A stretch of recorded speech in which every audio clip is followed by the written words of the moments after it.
Tara, what hope is left for people living inside of Iran, even if a regime change does happen and the supreme leader is defeated? What's left for them? I think that's a big question. But first of all, the killing or eliminating of supreme leader or the collapse of the regime doesn't immediately mean good news for Iran and the Iranian people, who, again, have made it very clear that we don't want this regime.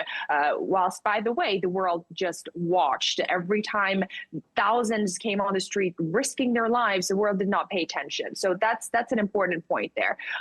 But when regimes collapse, we have seen around the region, our own region, what has happened.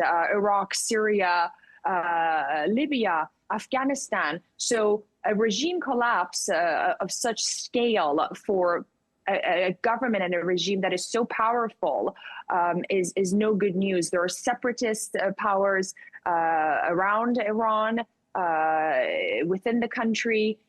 So, talking to actually a source in Iran, they're quite worried, even though, sure, they want the bombs to stop, but they also don't want the government, but they don't want this war.